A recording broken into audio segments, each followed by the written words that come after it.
I took this doubling every year and extrapolated it 10 years from 1965 to 1975, from 60 components to 60,000 components on a chip. First thing you have to tell him is, guys, we've been giving you a free ride for 30 years while you write your crummy software and we made it faster. Right? That's over. The future is parallel. Single cores are not getting any faster.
All right, glad to have you in my Zoom session again. So today we are going to continue our discussion on pipeline processors. But before we start, well, so this is the slide that you seen in the last lecture. We are talking about what to do with a dynamic instruction. And the answer is that, well, first of all, you have to fetch the instruction from the instruction memory at the location pointed by your PC.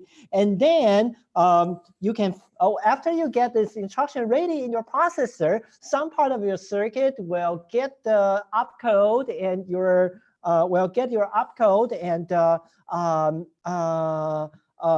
function code from your instruction to set your instruction to set your LU functions, to set your data path components in a way that it will make sure the rest of the instruction will function correctly. And depending on what type of instruction is, if it's an LU instruction, the LU will just perform some kind of arithmetic logic operations. If it's a branch instruction, we have to know if this is taken or not taken. And by taken, we mean the next PC should be the target address. Otherwise, if there is no branch or the branch is not taken, the next PC should be PC plus 4. So after that, we can finally go to a memory access stage. Well, but if you have a data memory instruction like load store, how do you get the memory address? Is actually also coming from your LU output by using the LU to decide the effective address of data memory access. And at the end, well, no matter you get a result from the data memory or the LU result, you have to present it to the target register for the later instruction to use it. So that's the life cycle of an instruction in your processor. And no matter how you implement your processor, a processor should contain all of these elements in terms of implementing instruction fetch, decode, execution, data memory access, and write back. So a naive implementation is using the single cycle approach, as we just said. For this processor, we have 5 different stages. However, all the 5 stages occur within just a cycle. So everything that you saw here is just within a cycle. So that's the definition of single cycle processor. So for single cycle processor, the CPI is always 1. That's by definition. And because you need to make sure that the cycle time is long enough to accommodate all the data path elements to finish its function. So the longest instruction, which is usually the load instruction, will determine the cycle time. And hardware elements are mostly idle during the cycle. As you can imagine, some of the, like if you have a, say, like if you have like a jump instruction, right? Then all you need to do is that you just need the LU to get your outcome and then you are done, right? But the rest of the elements are not used at all.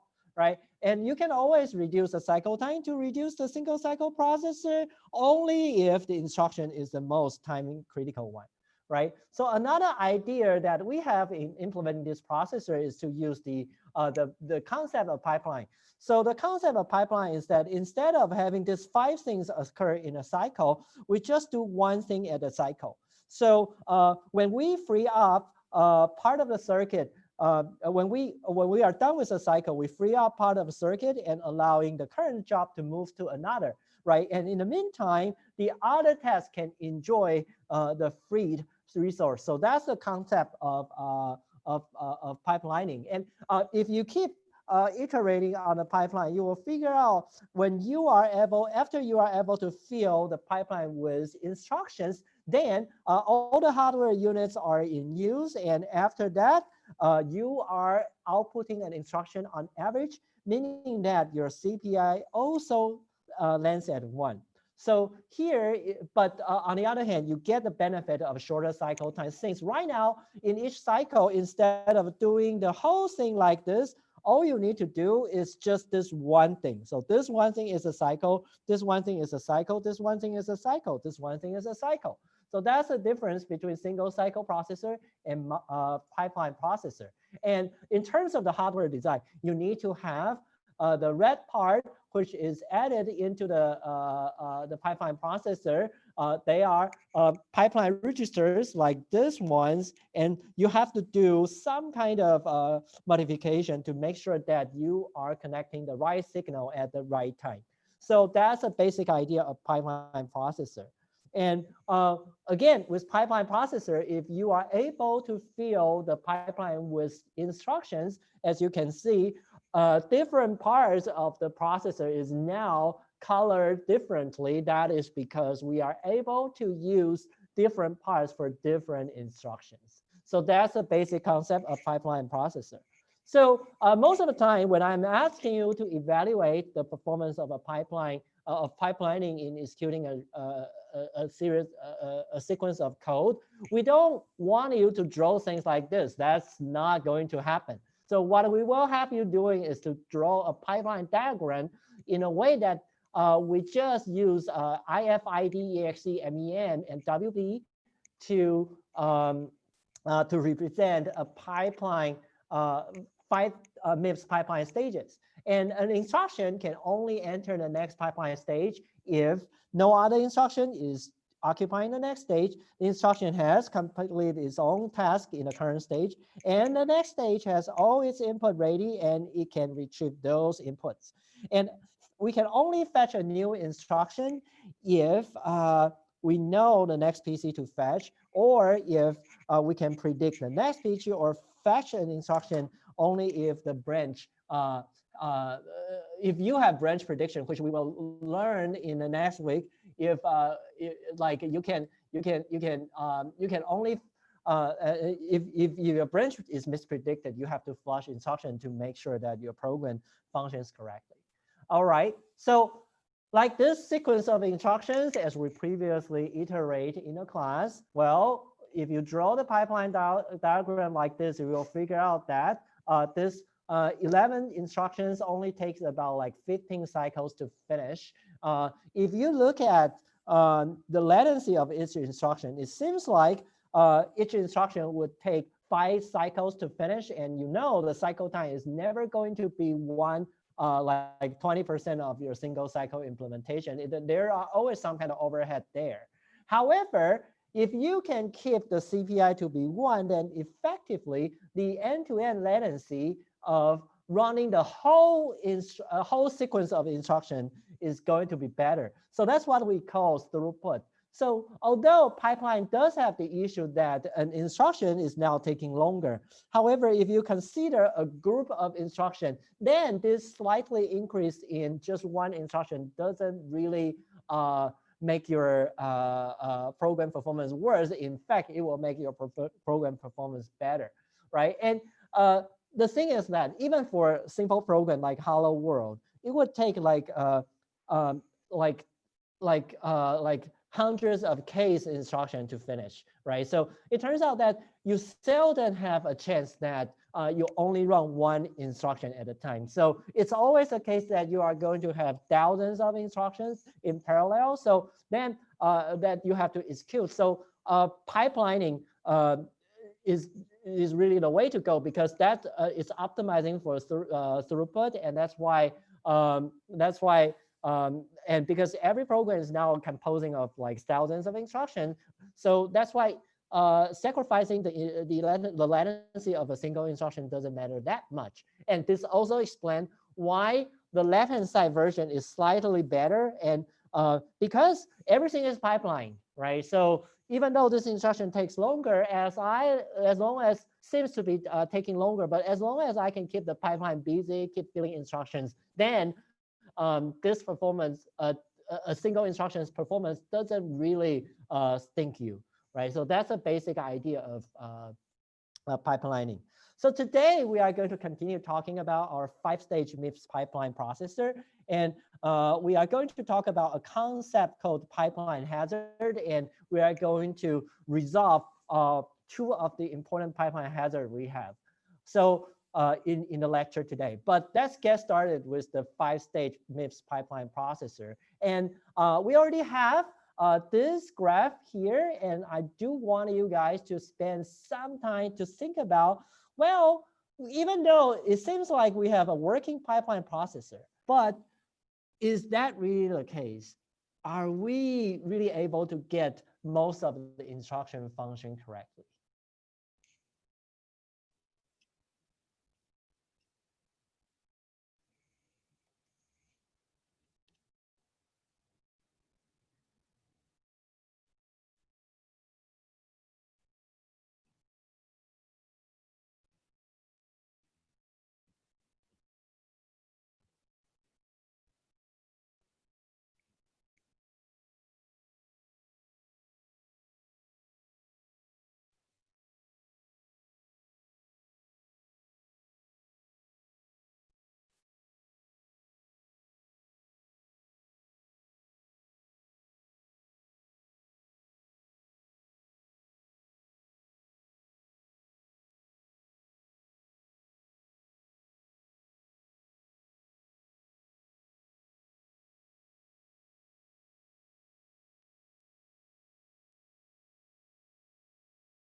All right, let's wrap up in 15 seconds.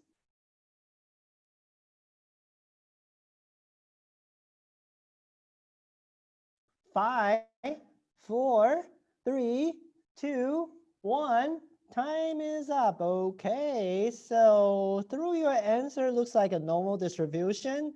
It means that you guys are probably guessing, right? So in this case, I would say that we need to do a group discussion, but in the meantime, make sure that you open the files that I just set out through the chat before you go into the group discussion. Oops.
Let's try to wrap up in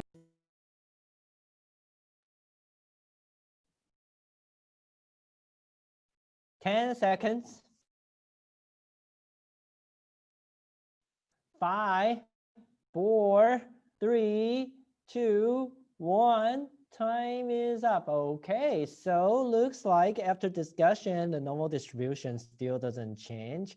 So, so why don't we just have some of you telling me like how do you guys get your answers, and why don't you change your mind? Like, can somebody raise your hand? Otherwise, I will probably call.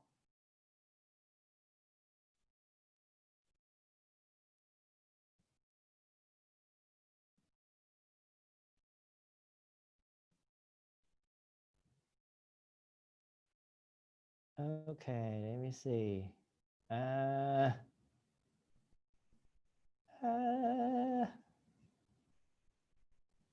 Okay, Albert, are you around? Albert. Oh, sorry, I did it again. Albert. Sorry, I'm at work, so if there's weird background noise, just please ignore it. Okay, you're at work. Yeah, okay. sorry, but yeah, I'm using my lunch break to watch lecture. Yeah, sorry. Oh, thank you. You are so nice. I want participation credit, so yeah. Okay, so I picked 0 because so far this current pipeline processor implementation does not deal with hazards. So at least looking at here. But is there any code here? Well, so first of all, right? Okay, okay, go ahead.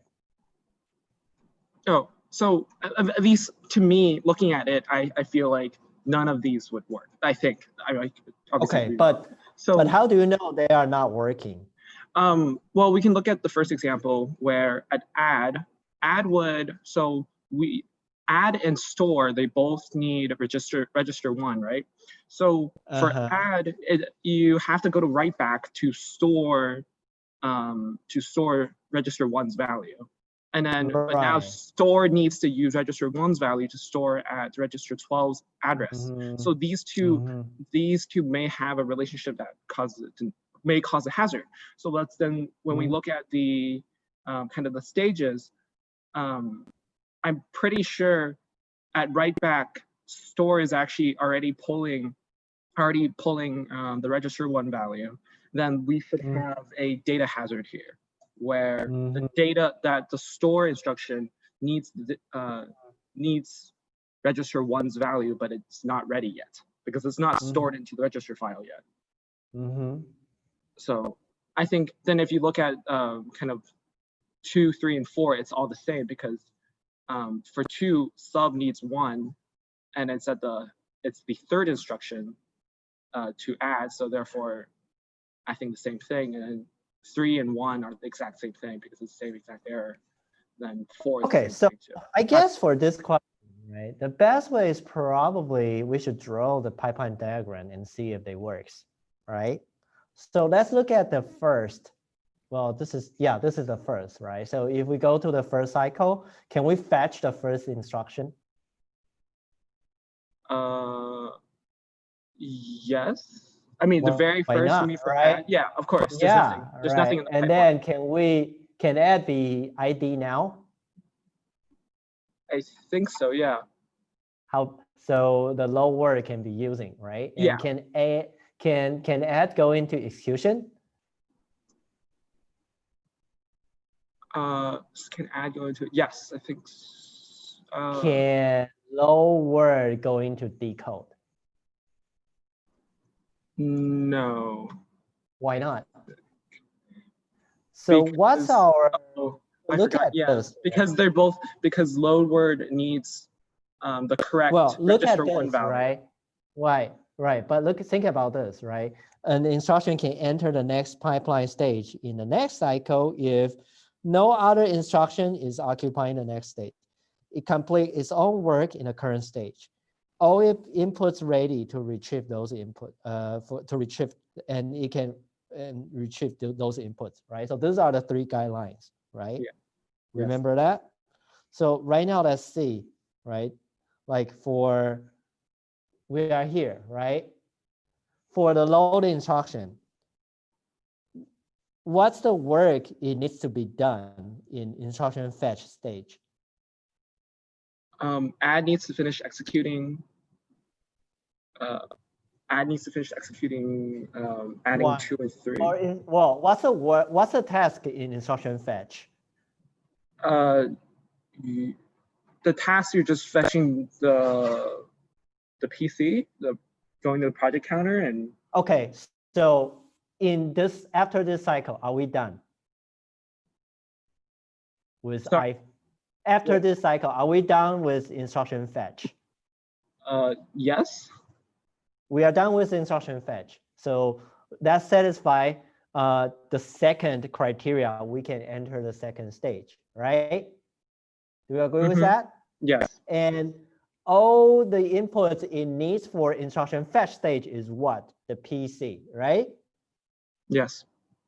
So we have no doubt we can do that, right?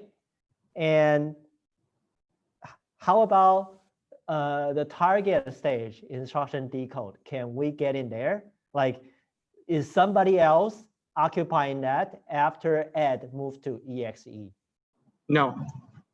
So we should be able to get there, right? Yes. Okay, but right now, the next cycle, here's the question.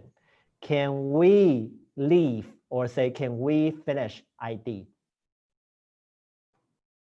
Yes, I think so. Because Why? you're just decoding the What's the criteria? What's the criteria of ID? Sorry, I forgot. So the 3 criteria we just said, right? Nobody else, well, we can assume in the next cycle, right? It will, the added instruction will go to memory, right? But at this point, right, what do we need to do to let the ID finish? What's the purpose of ID stage here? Oh. Load correct value for register 1?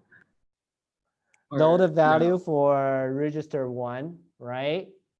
But are we able to get the right register value 1 at this point? I don't think so. Because what?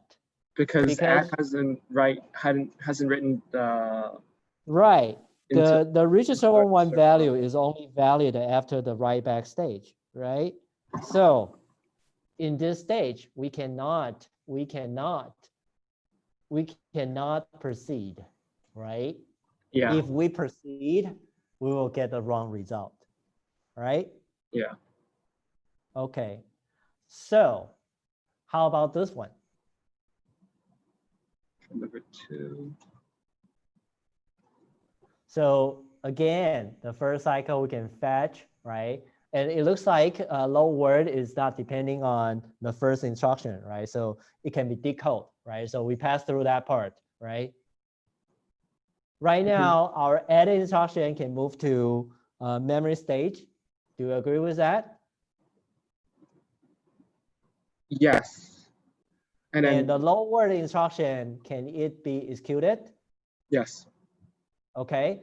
The sub instruction, can it be decoded? Yes. And so we can fetch the sub instruction, right?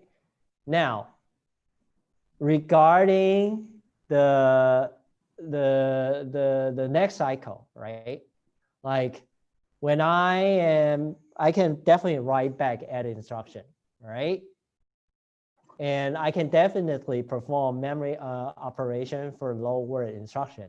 And we should be able to get the sub, since sub is depending on any of the previous outcome, right?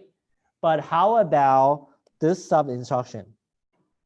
Can it get the register 1 value?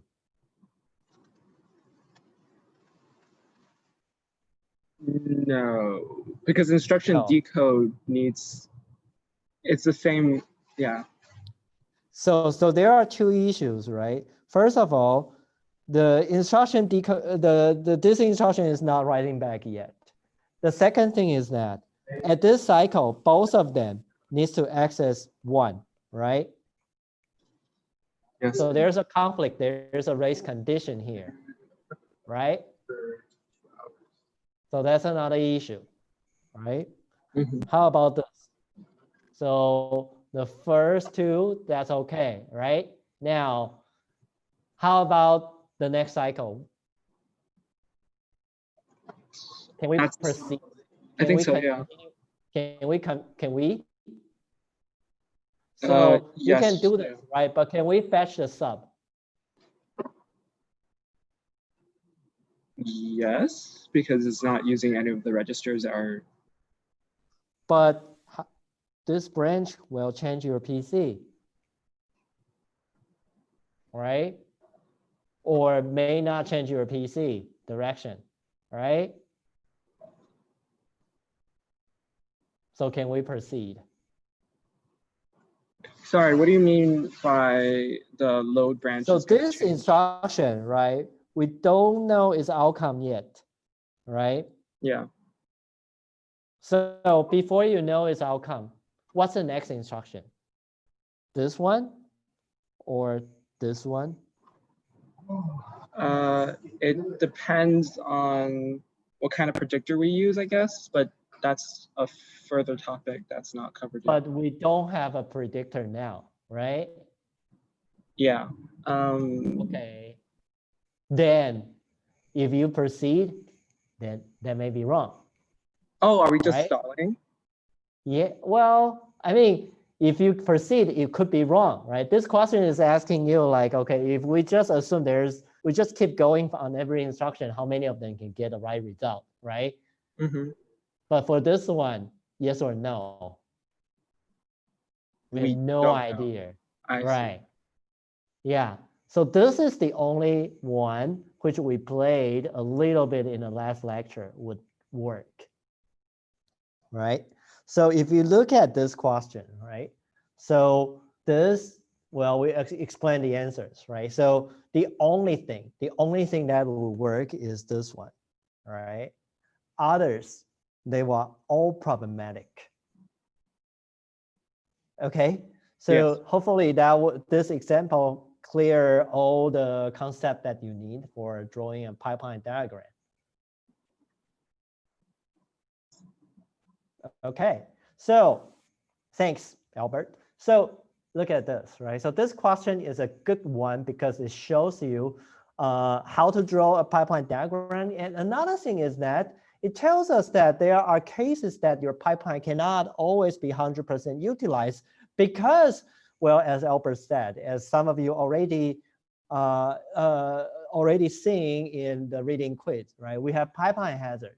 And there are 3 types of hazard. So structural hazard is because both instructions are competing with the same hardware resource. And the hardware cannot support simultaneous execution on both instructions. That's structural hazard, right? Let's say like, okay, like, well, you are a popular person, right? And like, okay, so today I have a, like, well, you know, like, yeah, you are a popular person. So friend A wants to invite you for,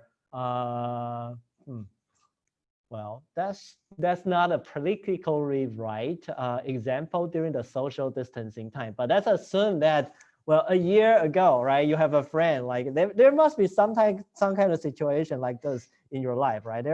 There's a friend A wants to invite you to the party, and another friend want to invite you to the party, right? But both parties are they are different parties and they are at the same time, right? So the only thing that you can do is probably you want to split yourself, but that's not possible, right? So the same thing. Right? So the same thing.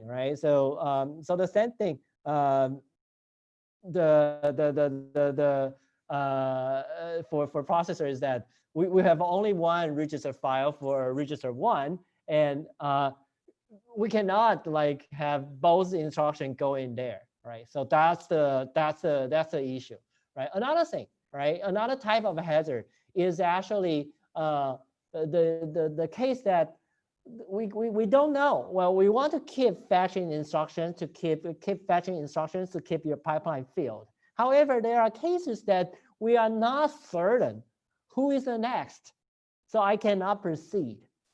Right? I have no idea what's the next, so I cannot proceed. So that's control hazard. And data hazard is the case that, okay, I want to proceed, but you just give me no idea, no data to proceed. So that's a data hazard. Oh, Byron, what question do you have? I was wondering for are there structural hazards in MIPS? Because I remember the example was like, oh, if you put the if you use one memory, so like we will talk about that later, okay. right? But well, the answer is yes and no. So yes, before we fix the pipeline. No, after we fix the pipeline. And this following lectures are, so that's why we discuss pipeline hazard, right? So we want to navigate you through the very simple design that I just showed you and try, and show you how we fix it and what are the ways we can fix it. Okay, so we haven't fixed it yet. And even though we fix it, we are still going to see a lot of different hazard and structural hazard, not in single issue MIPS after fix, but we will tell you it's going to be, well, I mean, structural hazard that does exist, but probably in grad school computer architecture after we fix the MIPS pipeline. Are you okay with the answer? Sure. Okay. All right. Thank you. Good question. So can we get them right? So if you look at this, right, the first one is actually an example of data hazard because the instruction B cannot get the right register 1. Structural hazard for register for the code segment 2 because both instruction A and D will be accessing register number 1 at the 5th cycle. And for code segment 3, the branch after the branch instruction, we are not sure if we can fetch it until the branch is resolved. So this is control hazard. So these 3 different code snippets give us very good idea about like what are the 3 different hazards. And now we are going to talk about the first one, structural hazard. So when we talk about, so this is the code that we have, right? So how to deal with conflicts between the instruction decode and write backstage when both add instruction and the second sub instruction are accessing 1, right? So the issue is that because they are accessing a cycle, if we separate them apart, then it would happen, right? So let's say like, okay, if friend A is asking you for party, if friend B is asking you for party, right? Then you can ask friend A, oh, can we have the party like 30 minutes earlier?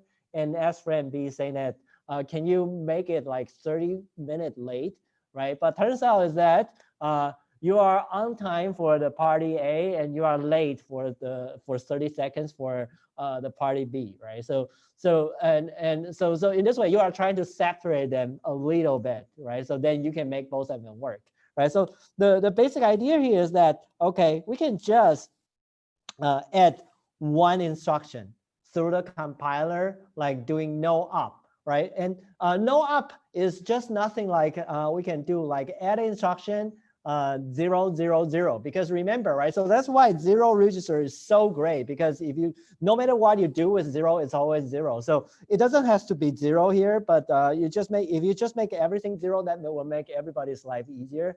And if you have 0, 0, 0, 0, then turns out this instruction is not doing anything that would affect your final outcome since 0 should always be 0, right? Then it will work, right? It will work. However, this compiler optimization, so if we draw the pipeline diagram, right, what would happen is that, well, right now we are fetching the add instruction, and if we keep going, you will figure out when the sub instruction goes to its decode stage, right? The add instruction is not using register 1 anymore, so we resolve this conflict, right? So this is the compiler optimization. However, an issue is that if the number of pipeline stages changes, so saying that I want to add one more pipeline stage into the processor, then the code will not work anymore, right? So compiler optimization is limited in a certain way. First of all, some of the it's high-level guidelines that we cannot make the program incorrect, and the second thing is some optimization only works for a certain architecture, but doesn't work for other architecture. And in this case, if we need if we have more pipeline stages in the processor, then we need like more instruction to separate them apart. So that's the limitation of compiler optimization. But in a 5-stage pipeline, for this case, add one instruction would make it work. And another thing, right? We just use hardware to stall.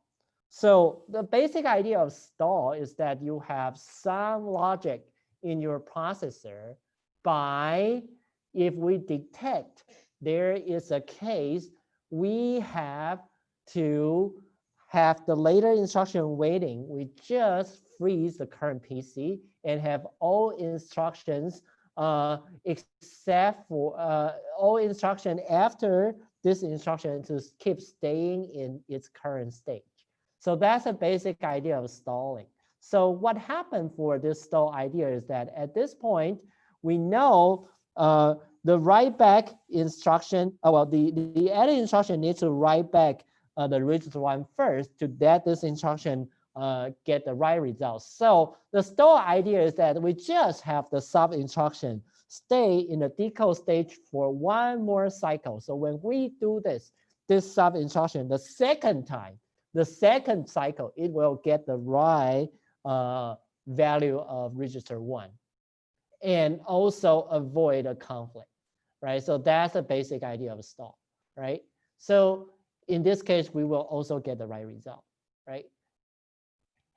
And another way to do this is that, well, you know, since the whole issue is because we just have one unit, right? So that's just like split, right? The cycle into two, and have the first part of your cycle dealing with the add instruction and the second part of the cycle dealing with the sub instruction. And we can do this because register access is a lot faster than other stage in other things in the processor. So we can do this. So you are lucky to do this to resolve this structural hazard just because register access is so fast, right? So what we would do is that right now for instruction decode stage, we do not act on the first part. We only act on the second part of the cycle, right? So if you see this pipeline diagram, it turns out that the write back only use the first half of the time of a cycle time to access the register file, and the sub instruction only use the second part. So let's say like if both parties, they start at the same time, right? Then what you would do is that, okay, I go to A's party for the first 30 minutes or the first hour and go to B's party for the second hour. So that's the idea of resolving structural hazard in terms of the hardware design fix, is that we just allow the write back to occur in the first part of the cycle, have the decode occurs in the second part of the cycle. So in this way, we could avoid a conflict. And because for this design, we don't have to sacrifice any of the cycle, we don't have to add any line of the code, and it will work for all, it will work no matter your pipeline has how many stages. So this is the default solution from now. So right now, you can assume that your processor has this kind of register design.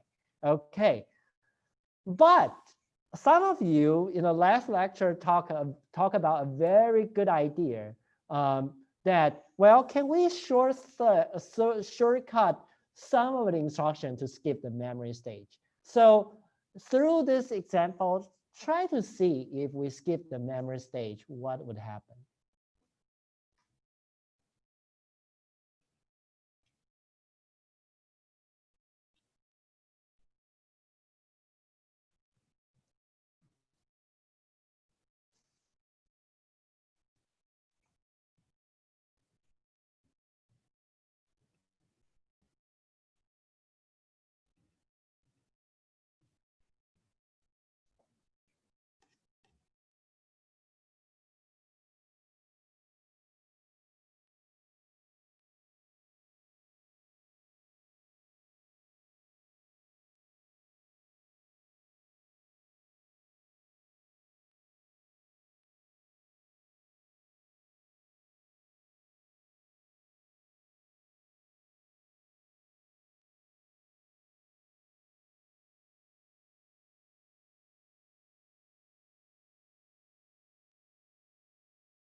All right, let's wrap up in 15 seconds. 5, 4, 3, 2, 1. Time is up. Okay, so I want to share this with you. This is a uniform distribution. So it definitely means that we have to discuss. I already sent out the screenshot of the question. So why don't you open that? And now we are going to have a 2 to 3 minute discussion within your group.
Please share your voting result within 15 seconds.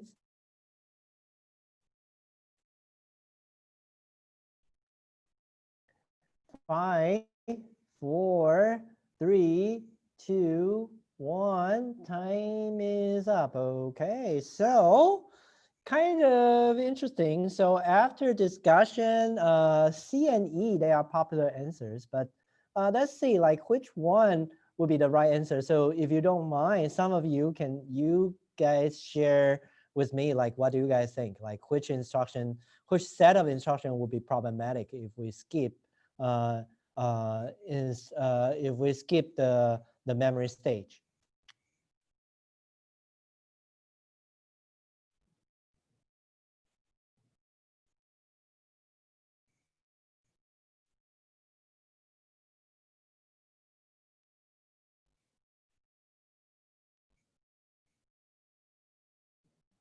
Okay, so I have Danling. So thanks for saving us from silence. What do you think?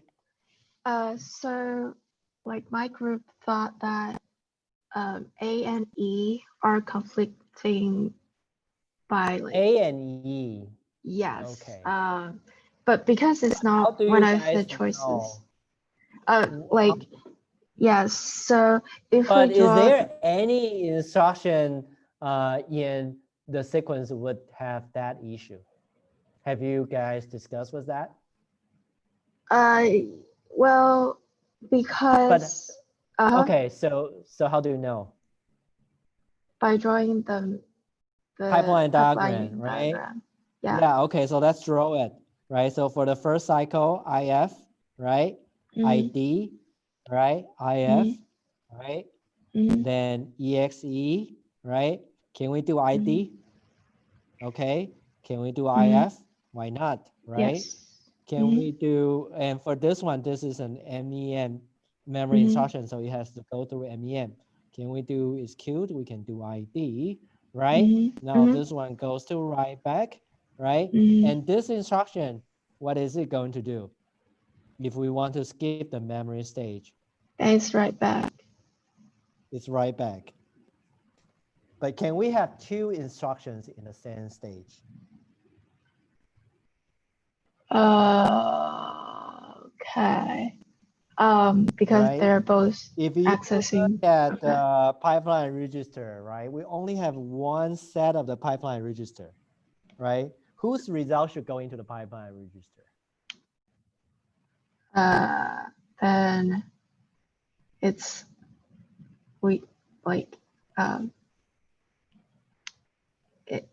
they're both trying to access at the same time. So they are all going to be in the same pipeline stage at the same time, and our hardware only has one pipeline registers, right? Only one set of pipeline register, right? So they are going to have a race condition on this one, and as long as you have a race condition in hardware, that's called structural hazard, right? Okay, yeah. So this example, thanks. So this example explains why we, even though add instruction, sub instruction, or like other instruction, they don't use the memory stage. We still need to have all of them going through 5 different pipeline stage because of the structural hazard, right? So for structural hazard, stall can address the issue, compiler optimization can address the issue, but stall is slow, compiler optimization require hardware changes, right? So the best solution is to improve the pipeline unit design to allow parallel execution. So previously we have talked about this one, and for this one, right? And the key is that we can keep filling the pipeline to make your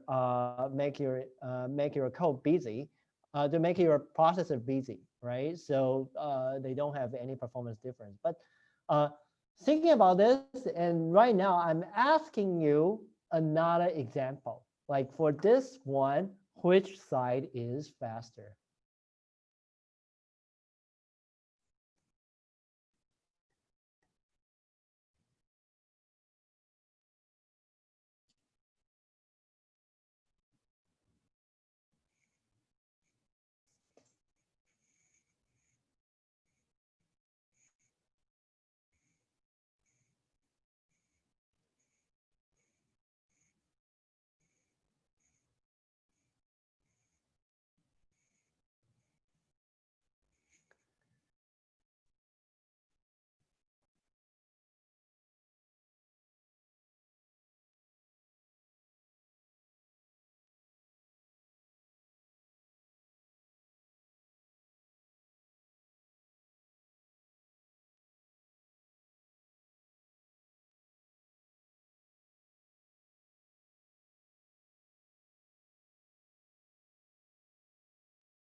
everybody has an answer now. So, well, so, you know, this result is interesting. So definitely something we should discuss with your friends. So why don't we go to the breakout room, and I already sent out the screenshot through the chat. Where's the, okay.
Let's wrap up in 15 seconds. Okay, so everybody has voted. Can I hear some? Well, so right now, if you look at the result, well, it has some, you know, well, some more of you think it's A. So can I have some of you sharing your thoughts?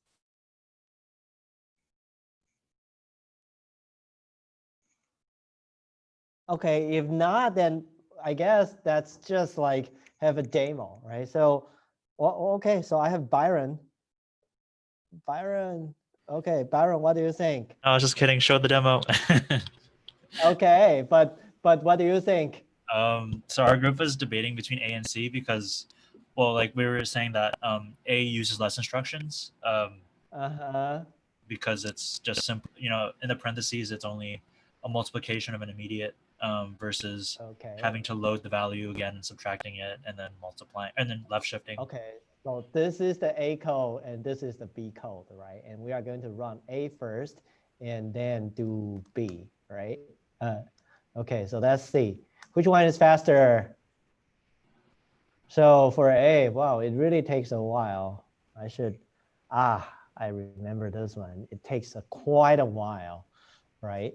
And it takes about what? 12 seconds or something, right?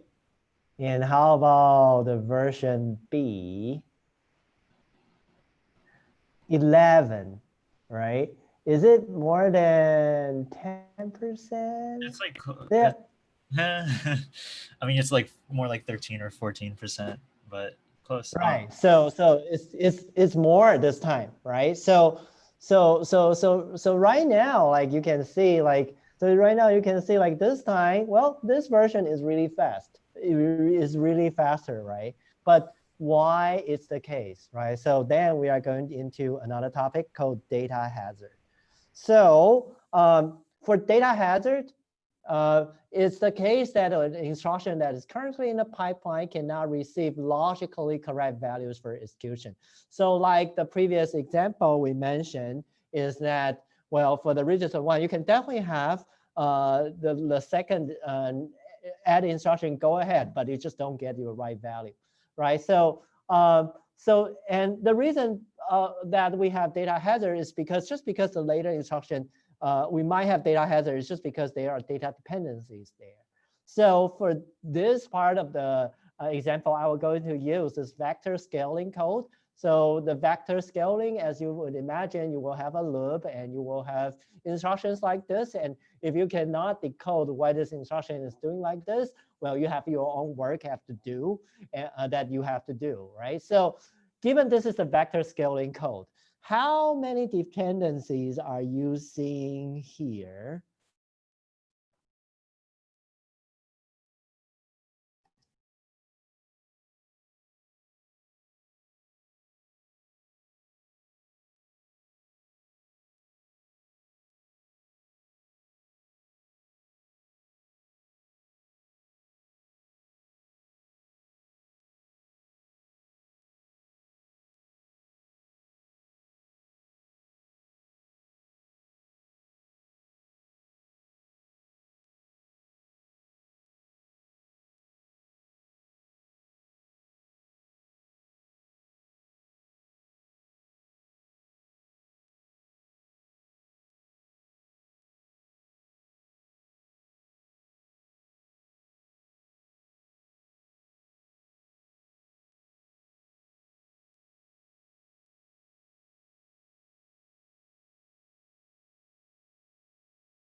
All right, let's wrap up in 15 seconds.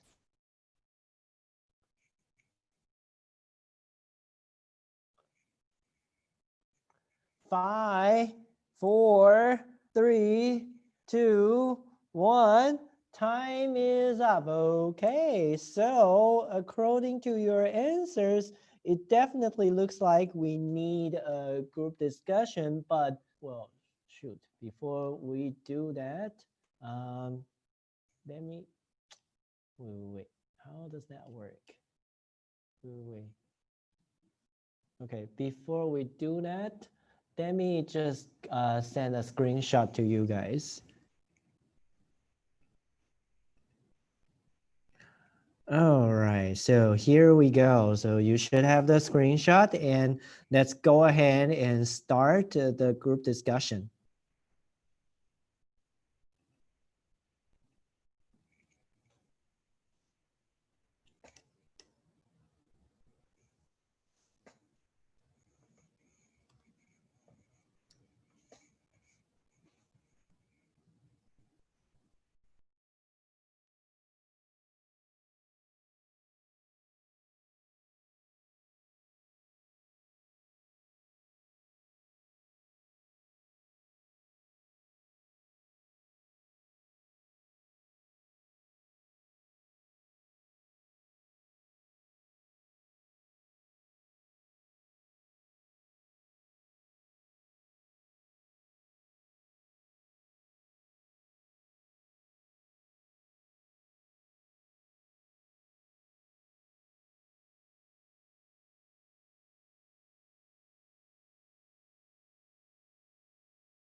put your result in 10 seconds.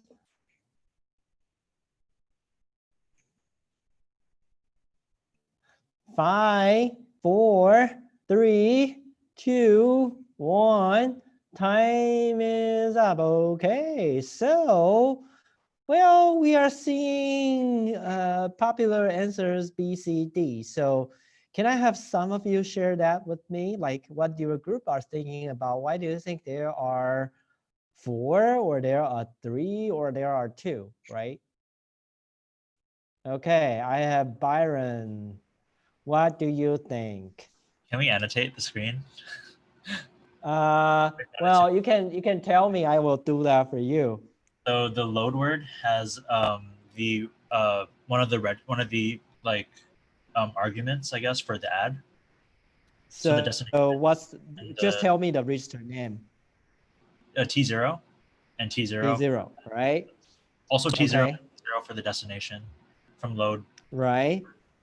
That considers a pair. Yeah, but what's the definition of data dependency? Oh. It's the output of instruction is the input of the later instruction, yeah. right? So but anyway, it's still the same pair of instruction, right? Because this question is asking you like the pair of instructions, right? So this is one pair. Okay. And then the adder and the store word. Okay. On T0, right? What else? And then we also have the add immediate and the BNE for A0. Okay, so 3. Any other pair? I feel like my group had one more, but I think that's all I remember so far. Okay, but can you find other? So the definition of data dependency is that the output of an instruction is the input of the later instruction, right? So all you need to see is the output, right? So for load word, right, T0 is used by another instruction, so that's 1, right? For add, this T0 is used by store word, so there's another one. For the store word, this, well, so I should draw in a better way, right? The store word, this T0 is just the source, not the destination, right? So if you look at this, then it turns out that only these 3 are data dependencies, right? So you're right. The answer is actually 3 because there are just 3 data dependencies here. Okay, but right now, again, okay, thanks, Myron, and you got it right. And well, if you don't remember, that's okay, because that's not something that you should remember. So the thing is that, okay, so a stall is good in a way that if we don't know, if we don't have the input yet, let's just wait. Let's just keep waiting, right? So that's the basic idea of a stall. So let's say if the only thing we can do is to wait in a pipeline, how many data hazards are there in our current MIPS 5-stage pipeline?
wrap up in 10 seconds.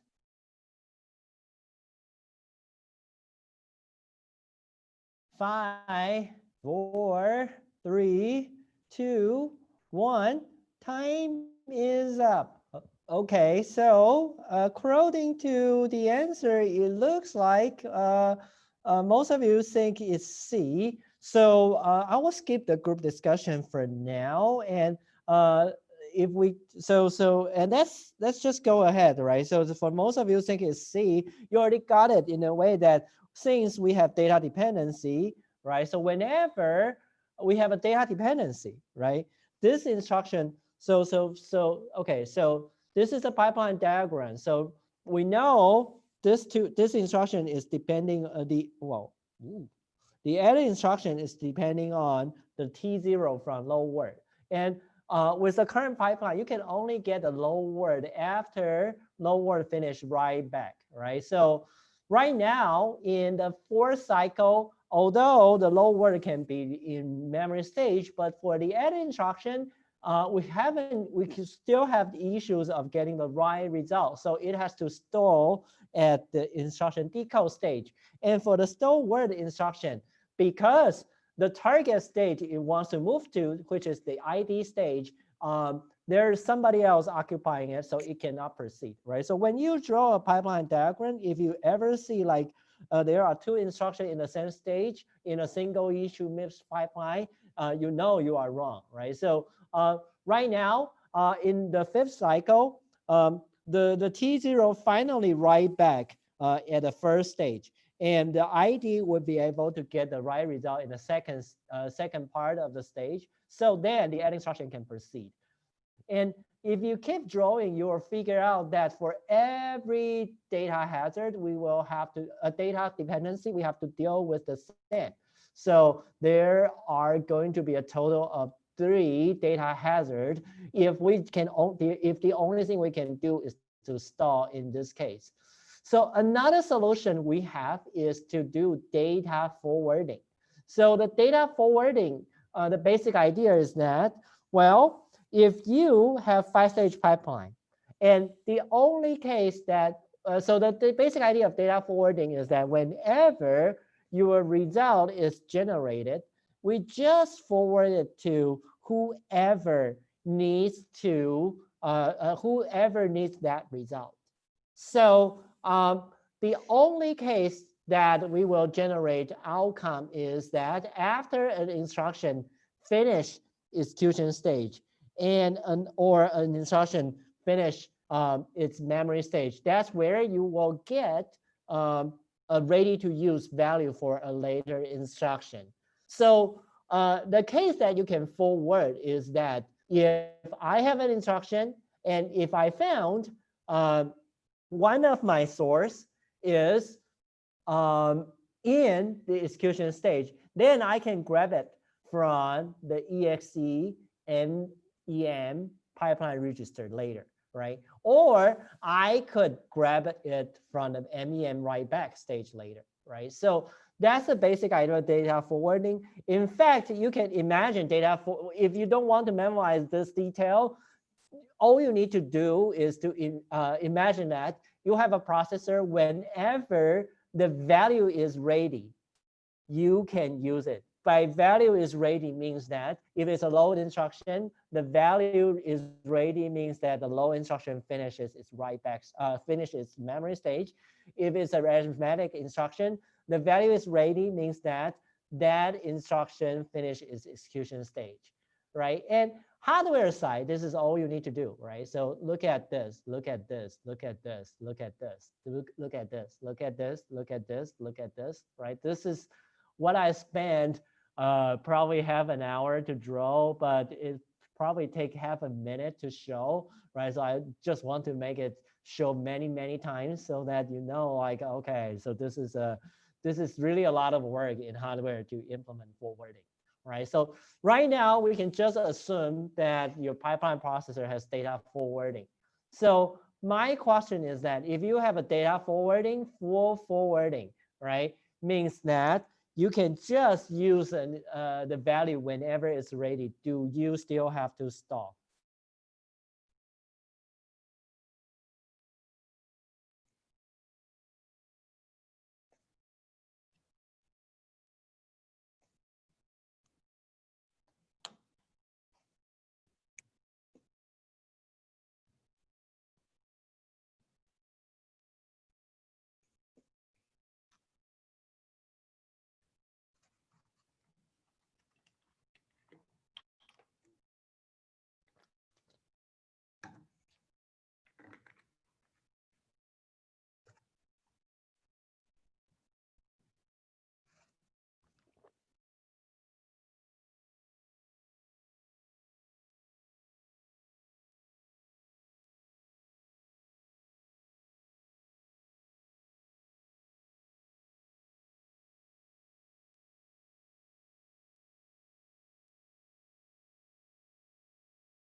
All right, let's wrap up in 15 seconds.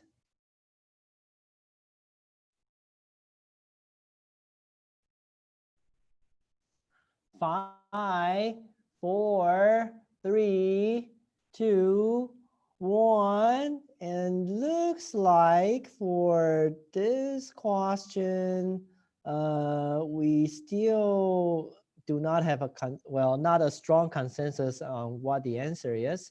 So why don't you guys go ahead and go into the small group discussion? I already put the question in the chat.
All right, let's wrap up in 15 seconds.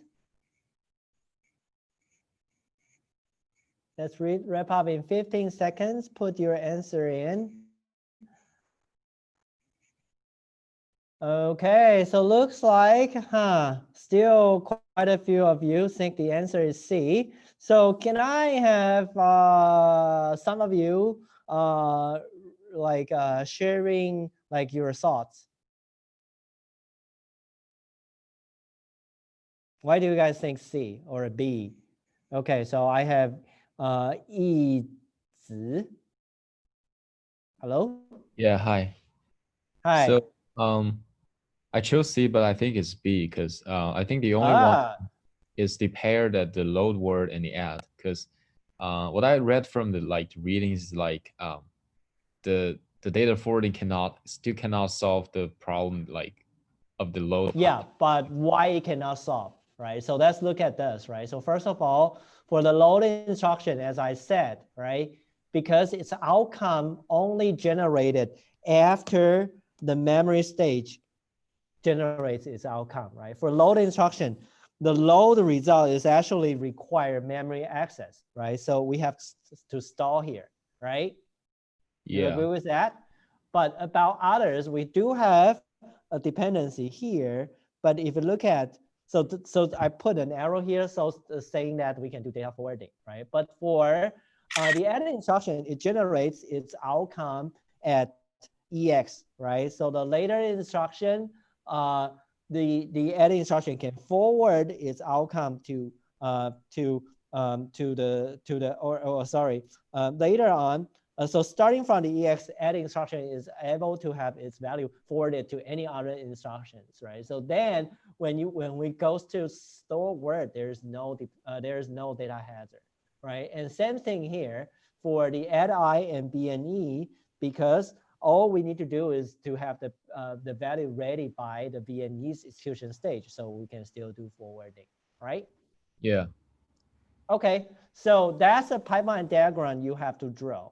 So looks like we still need a lot of practice in pipeline diagram, and this is going to be a very important kind of question that you have to address in the midterm. So there's no reading quiz due tomorrow. I forgot to update, but in your assignment too, I will definitely ask you to draw pipeline diagram. And if you still think that your concepts are vague, then the TA's office discussion session today is probably going to help you. I think her office hour discussion session starts at 4, and we do have office hour on Monday, and the assignment 2 will do next Monday at midnight.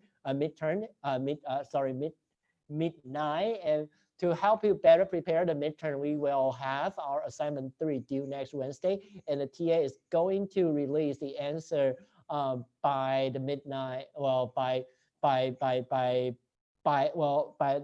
very, very early next Thursday, so that before the midterm you still have time to look at that. And our midterm is next week during the lecture time, so make sure that you are available at that time. Other than that, enjoy the rest of your week. I will see you next week.